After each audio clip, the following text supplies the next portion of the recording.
Hey friends, let's have a listen to this Jade Helm, the realistic military training presentation. Let's have a listen to this crap on March 28th, 2015. I think this was done on the 25th. I'm not real sure, but let's have a listen.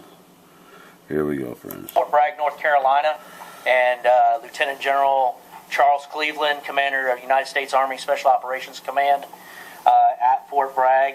My name's Tom Meade. I'm a retired 20-year veteran of United States Army Special Forces, also known as the Green Berets. With me today I have J.R. Okendo, who spent 23 years in Special Operations. We actually served together in Afghanistan together. We have the distinct privilege of being able to give back to the force still. Today, we're here to discuss an exercise, and the purpose for us being here today is we're seeking written invitation and approval from local officials to be able to conduct a realistic military training exercise within Brazos County. The exercise will take place between July and September of this year. Just to go into a little bit and just explain what realistic military training is. The bottom line is realistic military training is any training that's conducted off of a military installation, such as Fort Hood or Fort Bliss. What it does, U.S. SOCOM Special Operations Command in Tampa, Florida, commanded by General Votel, has put a process in place for us to ensure that we're doing the proper coordination between the Department of Defense and the local governments that we're going to be there, and that they know that we're conducting activities in their backyard. Within the process, one of the biggest things is obviously the letter of invitation from local officials, from the county commissioners. Also, we coordinate very closely with all of our law enforcement folks. We've already met with the state DPS. Yesterday I had the privilege of meeting with the sheriff and the chief deputy and explaining the exercise in thorough depth with them. So they are aware of the exercise that's going on. And then also we do a licensing agreement with everything that we do. So if we're on private property, we do a licensing agreement with those that allows us to use those properties in that fact. Within Brazos County, the activities that will all occur at the Teaks facility and the Riverside campus. That's what we have currently planned for Brazos County. So in the big scope of the thing, this is one pinpoint or two small pinpoints in a larger exercise. The exercise is actually an 8-week exercise taking place across 7 states. As you can see up there, it spans the whole southwest of the United States. We've also added Mississippi, and we have a group also working out of Florida. What it's going to do for us, it's a SOCOM-sponsored exercise with Special Forces actually executing it and Army Special Operations bringing it all together. What it's going to do is going to provide, in a bigger scope of thing, it's going to provide the capability to conduct unconventional warfare across the globe.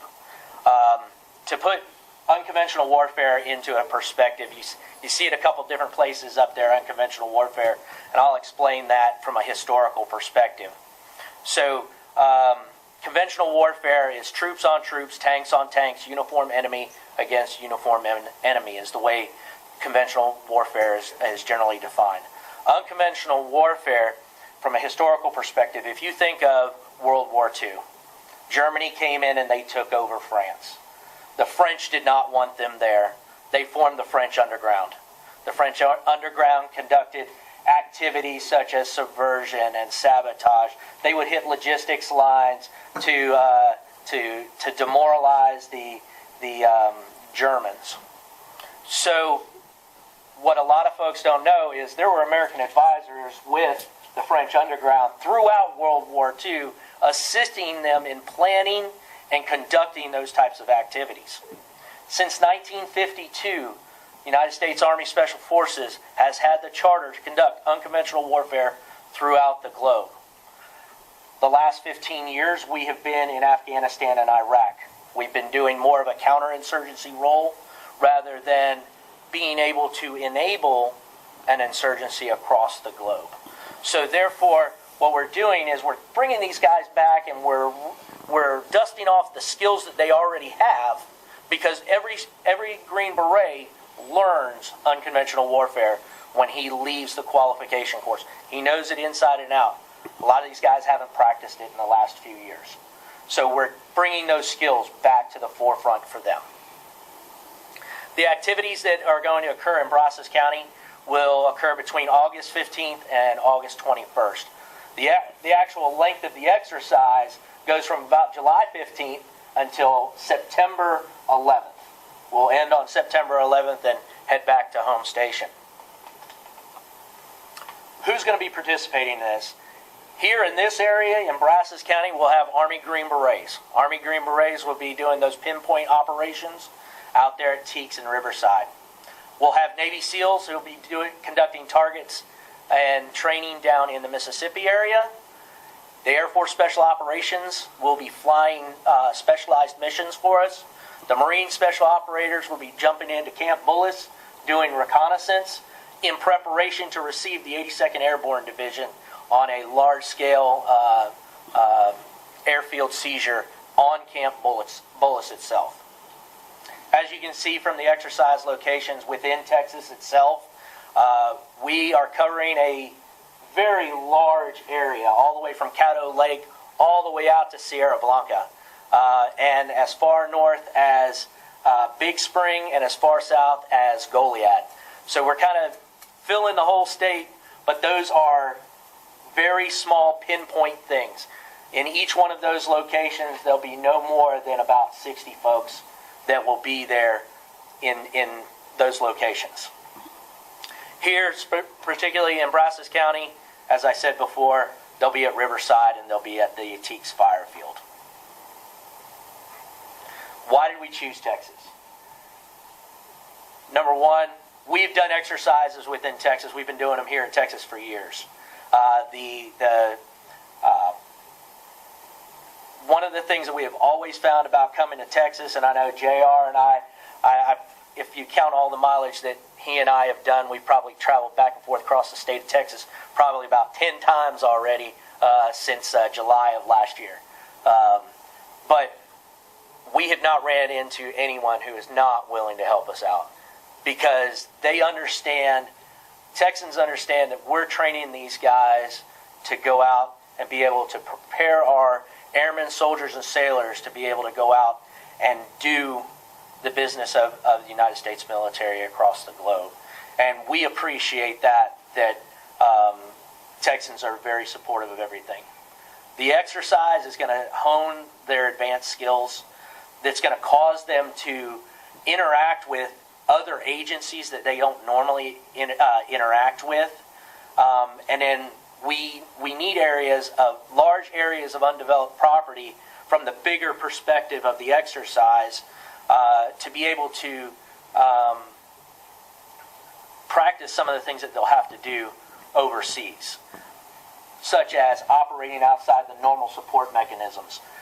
In the scenario that we have built, they cannot get the normal once-a-week resupply of food or resupply of water. They're going to have to work with locals, which are role players that we have, local folks that have agreed to help us out as a role player or hire role players to be able to obtain some of the things that they need throughout the exercise.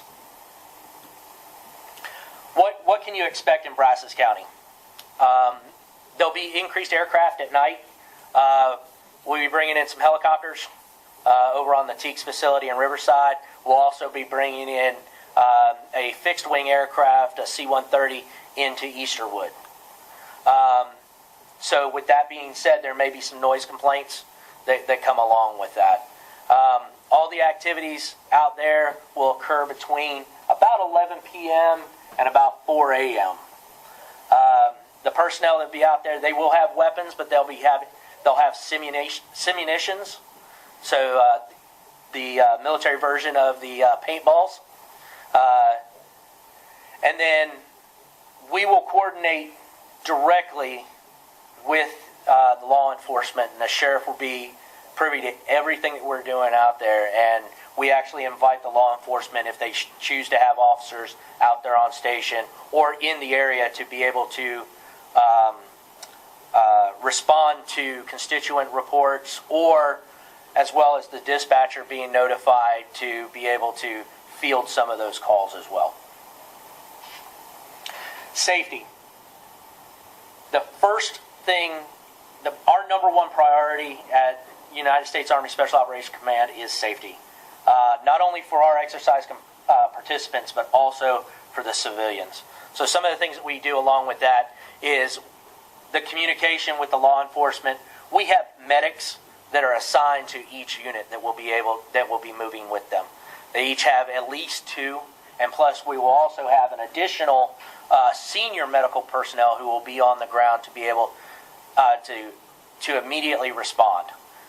We'll coordinate with the Life Flight and the local medical facilities to understand what they have available at their facilities should we have a mishap. We'll have an exercise support team. And then one of the big things as well that we've done throughout North Carolina, because North Carolina, we've been running an exercise that is similar but different from this exercise. And I say that from the respect that the exercise is only a 2-week exercise in North Carolina. It's run 6 times per year. That exercise is the final exam for a Green Beret before he is qualified as a Green Beret. Our exercise obviously is 8 weeks long. Everybody who will be participating out here will be a fully qualified Special Forces soldier, Navy SEAL, or Marine Special Operator. What they've done in North Carolina is our Public Affairs Office is very involved. They do newspaper ads, and they also run radio spots to announce that the exercise is going to occur. So that's where we'll engage the Public Affairs Officer to get that messaging out. So one of the things that we'll need to identify is the local radio stations to be able to put that ad on there that exercise is going to happen during these dates. At this time, if there's any questions or concerns, I can field some of those. But I tell everybody, I know that the commissioners have the packet that I provided. The most important page that y'all... Oh, excuse me. How do I go back? You can do right click and then it should have previous. Yeah. I hit it once. Got a little happy. That's the most important page that I can give you right there. That has myself and mine and JR's contact information. Also our government project lead and the public affairs officer's contact information. If you have any further questions, you come up with something, an additional questions, please contact us. Public affairs should be able to answer just about all of your questions. What will be the number of actual participants you'll have here during that time? For Chiefs in Riverside, it's a specialty. It's a special mission. Nobody will be living here. They'll be coming in from basically Louisiana, flying in here with helicopters and doing surgical strikes on particular specific apparatuses at the Teats location where they have the rail train, and also on the Riverside where next to the airfield they have a warehouse there. So basically, no one will be staying here in Brazos County. They'll be coming in, doing the hit and extracting. Time on ground would be maybe 15 to 20 minutes of exposure, then that's it. Then they're done. Can we recommend some places to you to hit? You know, every county that we have briefed has done that for us also. Or maybe places are people. I think the biggest impact would be noise from helicopters coming in. But like I said, it's going to be a span of no more than 30 minutes. And that's why we put it over towards Easterwood and the Riverside, which is away from the population. And so we shouldn't have anything out of the ordinary from that particular facility. facility. Now, we will have a support staff that comes in probably a few days prior to the activity to be able to make sure everything is laid on, everything is set for the exercise, and then they'll probably stay a couple days after the exercise to make sure everything was good, replace what we need to replace, and finish coordination. As Shannon said, that's a little bit of OPM coming into